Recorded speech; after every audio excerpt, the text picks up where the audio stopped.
मौजूद पर बात करने के लिए हमारे साथ जो खास मेहमान चर्चा में शामिल हो रहे हैं उनका तारुफ आपसे कराना चाहेंगे। हमारे साथ शान खान साहब स्पोक पर्सन है कांग्रेस से, इसके साथ ही हमारे साथ मनीष पांडे साहब बीजेपी स्पोक पर्सन है, और साथ ही नावेद शिकोर साहब सीनियर जर्नलिस्ट, और इसके साथ ही निरंजन पोद्दार साहब पॉलिटिकल एनालिस्ट हमारे साथ मौजूद है। आप तमाम लोगों का इस्तकबाल है सलाम टीवी में। निरंजन पोद्दार साहब, मामले तो सामने आए हैं, शरारती तत्व हैं, शरारत करेंगे, उल्टे सीधे बयान देंगे, रुकेंगे कैसे ये मामले?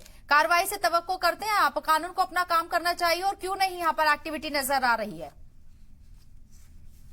देखिए शबनम जी, अगर मेरे विचार पूछेंगे तो मेरा ये मानना है कि हम बात कर रहे हैं सामाजिक सरोकार की, हम बात कर रहे हैं सामाजिक सद्भावना की, हम बात कर रहे हैं समावेशी समाज की। और मेरा ये मानना है कि ये समावेशी समाज, सद्भावना, सामाजिक जो सरोकार है, ये किसी कानून या किसी दंड या किसी इस प्रकार की चीजों से अगर आप ये सोचेंगे कि ये व्यवस्थाएं ठीक हो जाएंगी, मैं थोड़ा सा इससे मत भिन्नता रखता हूं। क्यों मैं इसलिए कह रहा हूं शबनम जी, क्योंकि देखिए संदेह से संदेह पैदा होता है और भरोसे से भरोसा, दुश्मनी से दुश्मनी, दोस्ती से दोस्ती, प्रेम से प्रेम, वैमनस्य से वैमनस्य।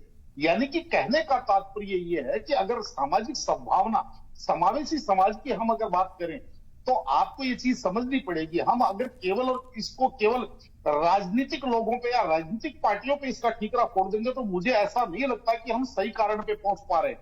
क्योंकि राजनीतिक लोगों की बात करें या राजनीतिक पार्टियों की बात करें तो वो तो छलिया है, वो तो उनका तो काम है छल करना, उनका तो काम है छल करके जनता को गुमराह करके अपना लाभ करना। लेकिन ये समावेशी समाज और समाज के जो जिम्मेदार लोग हैं, चाहे वो इस पक्ष के हों चाहे वो उस पक्ष के हों, उनको बैठ करके इस विषय के ऊपर गहन चिंतन मनन करना पड़ेगा कि ये जो समाज के अंदर संदेह उत्पन्न हो रहा है, ये संदेह क्यों उत्पन्न हो रहा है, इसके अंदर हमारी कहां कमी है।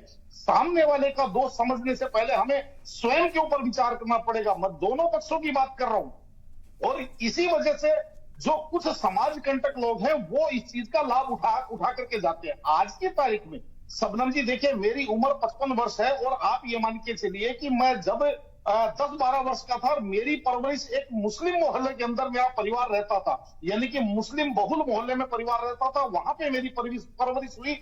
मेरे बचपन के जितने साथी, संगी, दोस्त, यार, सारे के सारे आप ये समझ लीजिए मेरे अड़ोसी पड़ोसी थे, क्योंकि मेरी उम्र उस टाइम 10-12 वर्ष थी। शायद मस्जिद और मदरसों के अंदर खेल करके हम बड़े हुए। यानी कि इतने समावेशी समाज के अंदर हमने सांसें ली है। आज वो समावेशी समाज इतना, उसके अंदर जहर कैसे, इस वातावरण में इतना जहर कैसे हो गया? तो मैं आपको इस चीज के लिए आपको एकदम चरक संहिता का एक सिद्धांत है शबनम जी की, कारण ही निवारण है। जब तक आप बीमारी के सही कारण पर नहीं पहुंचेंगे तब तक आप बीमारी के ऊपर बात कर सकते हैं लेकिन बीमारी पर रोकथाम नहीं कर सकते। और मेरा यह मानना है कि दोनों पक्षों के, समाज के जो समृद्ध लोग हैं, समाज के जो बुजुर्ग लोग हैं, समाज के जो जिम्मेदार लोग हैं, उनको आगे आना पड़ेगा।